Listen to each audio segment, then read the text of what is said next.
Hi, I'm talking to you actually from the airport in Geneva, Switzerland, and we're caught with a flight that we have to take up to the UK in a bit. So I may have to run in about half an hour when they say we're boarding, and that's that. Um, though I live in the Geneva, Switzerland area, I'm an American. I'm actually from Chicago, but I've been living over here since, oh my gosh, since the mid '90s, basically. In either here in the Geneva area or up in the Oxford area, which is actually what we're flying up to now, Oxford. Okay. I work in the area of the environment and biodiversity, and mostly work in the interface between biodiversity and business. So this is what I thought I'd spend a few minutes and share with you, is some of the ways that we're looking at the interface between biodiversity, the conservation of nature, biological diversity, and the private sector. Um, and what I've done is I've given you one slide with 4 links, and those 4 links have got stacks of stuff. And I thought what I would do is just talk you through those 4 as a way to sort of introduce this topic of the interface between nature conservation and the private sector, between business and biodiversity. Okay, we'll start at the very high level of sustainable development goals and what our governments want us to do about biodiversity. Then I'll introduce a performance standard for investment banking. It's by the International Finance Corporation. And then what I'll do is I'll give you a reference to more tools that are out there in addition to the Performance Standard 6, which is a BioTools website that we operate. It's a small website. And then I'll end with one example of a tool that we're trying to develop to engage business more proactively in nature conservation. It's called the Verified Conservation. So 4 topics. Each of them is a whole semester, a whole course in their own. So just a few minutes in each one. How's that? Is that okay? Okay. Sustainable Development Goals. These are the goals that our governments adopted in September 2015 under the United Nations, and virtually all the governments in the world adopted, including the United States. And internationally, the United States is more difficult in coming to terms with other countries. They do their own thing. But nonetheless, they did sign on to these goals. There's 17 goals, of which 2 of the goals specifically address biodiversity, but the other goals all have bits and pieces of biodiversity. The 17 goals underneath them have a whole set of targets. Our governments have said these are the 17 things we want to achieve to make our planet sustainable, and under that we have a whole series of targets we want to achieve. So that hopefully will bring you to the document and look at that the whole set of them. Goal 14 is on conserving and sustainably using marine ecosystems offshore, the oceans, the seas. And so it addresses the conservation and the sustainable use of marine biodiversity. Goal 15 addresses the conservation and sustainable use of terrestrial ecosystems, which includes forests, grasslands, wetlands, lakes, rivers, and so on. Both of them are focused on both the conservation, the protection of nature, and the sustainable use of nature, using resources, fisheries in the open seas, timber, agriculture, um, what have you. And so those 2 goals set out that our governments globally have said that part of what we need to do on this planet is to save nature both offshore in the marine environment and onshore in the terrestrial environments. Goal 17, well, those are 14 and 15. Goal 17 is a very interesting goal called the means of implementation. And it says, how are we going to deliver all these other goals? There's other goals on poverty, on education, on employment, and so on, of which, as I said, 14 and 15 are biodiversity. Well, in that goal, 2 of the means of implementation, the way in which we're going to deliver these goals is the 2 are international trade and international finance, which links you right to business. So in other words, the goals are designed that we will try and deliver these high-level ambitions for sustaining life on our planet through both public structures and private structures like trade flows and like financial flows. And so business has not only an opportunity, it actually has a responsibility under these goals to be part of the solution. So, and our governments recognize that. So they don't believe that we can save our planet just with government laws alone.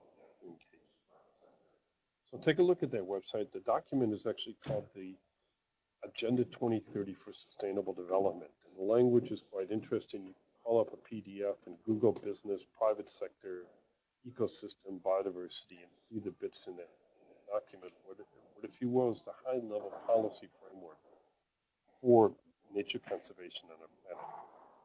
Okay, so that's the first one.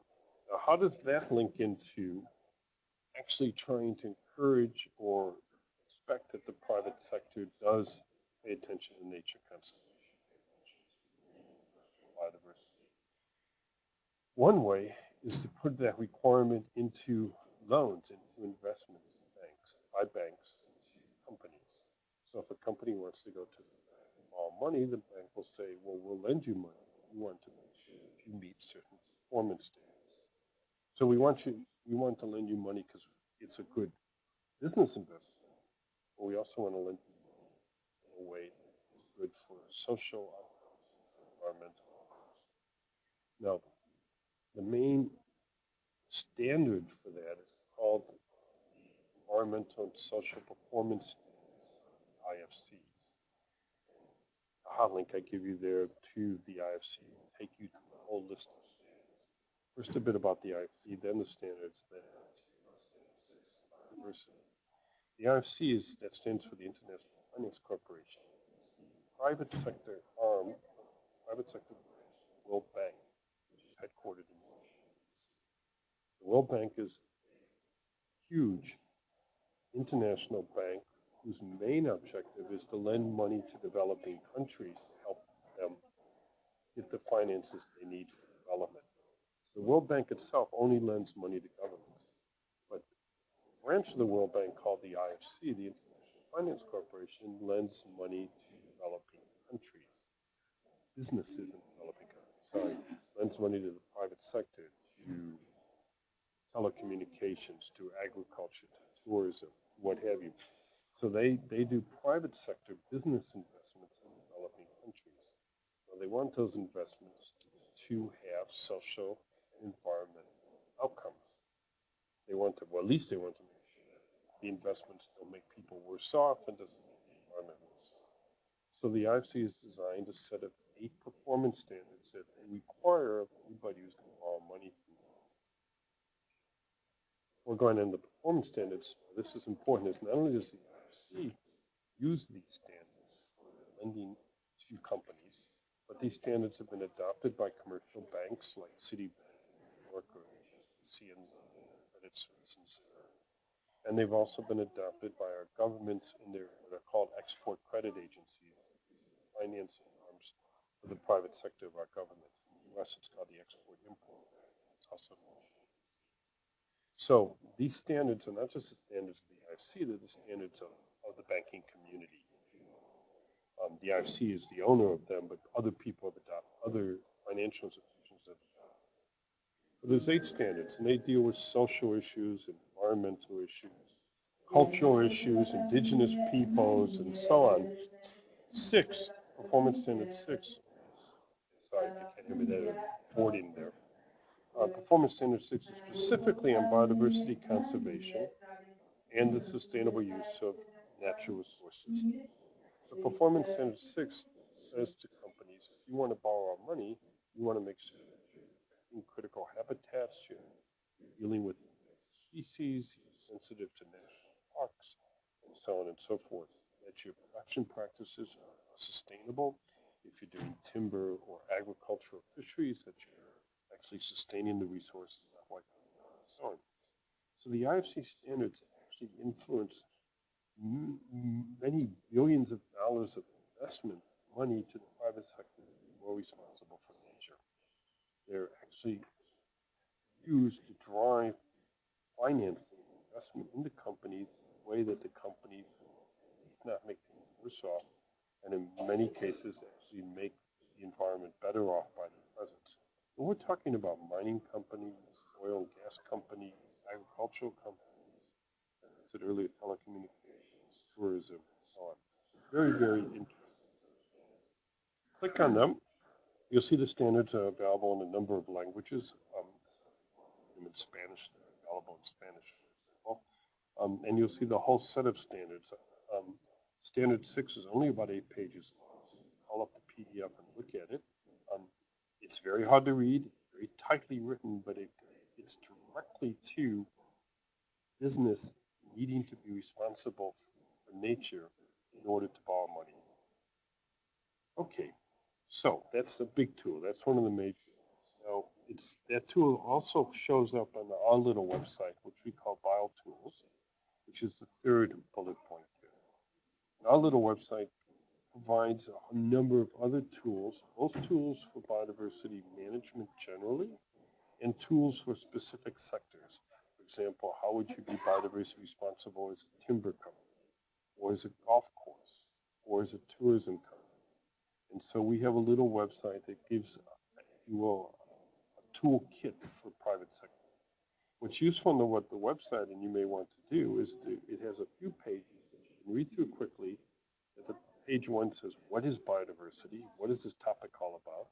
Page 2 says, why is this topic important for business? Page 3 says, well, what can business do about it? Page 4 goes on and says, well, here's some tools they can use. So you can, in just 3 or 4 web pages, you can get an introduction to the relationship between nature conservation and private companies on their website.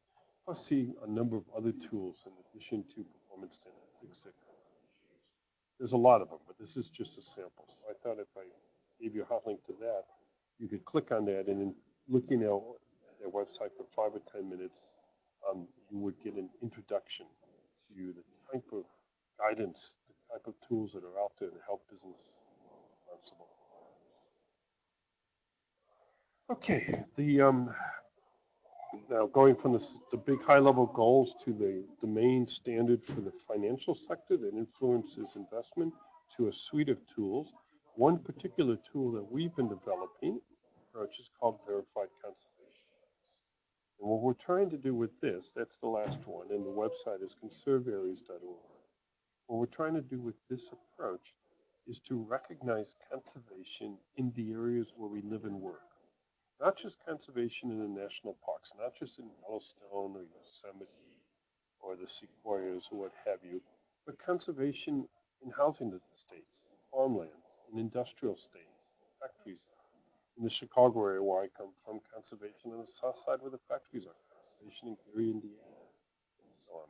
So what we're trying with you can look on the website, is to develop a new way to recognize efforts by companies, by individual landowners, by local communities outside of the areas where they live and work.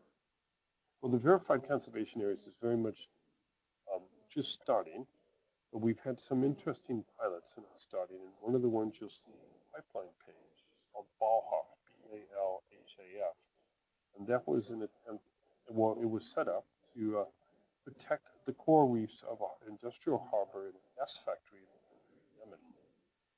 It's currently not on the official registry because there's a civil war in Yemen. Companies had to stop operations. But there was a multi-billion-dollar gas company actually saving the coral reefs at the factory site, and very proud of it, doing good work in there.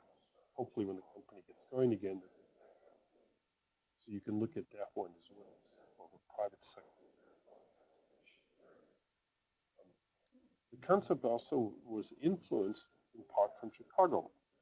Chicago said, and I should have put this fifth one. Chicago has an initiative called Chicago Wilderness. It's been going on now for about 20 years, and it's to protect the wilderness in the city, in Chicago. So here you have this great big metropolis in America, but within the metropolis, you actually have wildlife. You have wild areas, and the Chicago Wilderness Initiative partnership between the park system in Chicago, the forest preserves in and around and in the suburbs, and the private companies, and the factory lines, and the railways, and the military bases, and so on. And they run a whole program to maintain the integrity of the natural environment inside of one of the major cities in the world. And the Chicago Wilderness Initiative, which is participation of the private sector, been way out there, way ahead of what a lot of people do on this planet. So here in Illinois, you know, one of the great role models of private sector engagement in biodiversity conservation. I should have put that up, but if you Google Chicago Wilderness, you'll find the website and you'll see who all the partners are. Okay, so that's basically, I've done it quite quickly, but in a nutshell, let me take it to you again. There's very high-level goals under the United Nations that our governments signed up to, of which two goals, 14 and 15, are about conserving nature, 14 about marine biodiversity, and 15 about terrestrial biodiversity. The private sector financial institutions are expecting increasingly that companies they lend money to are responsible in the way they treat nature, and that is best expressed through Performance Standard 6 of the International Finance Corporation, which is a standard that is required for lending to companies for large projects. But it's not the only tool that's out there. So our BioTools website can give you some other tools and also give you a quick overview of this concept of what is biodiversity, how does it relate to business, about it. And then the one program that we're trying to do is to actually now recognize more systematic conservation taking place outside of affected areas, conservation taking place, factory sites, at housing developments, golf courses, mining operations, and so on, and encouraging people to do what they can where they can. Okay, so I think that's the presentation and the homework assignment to look at those four websites. Plus, finally, the fifth one, take a look at the Chicago Wilderness site as well and see an example of private-public partnerships right in your backyard. So can I leave it at that?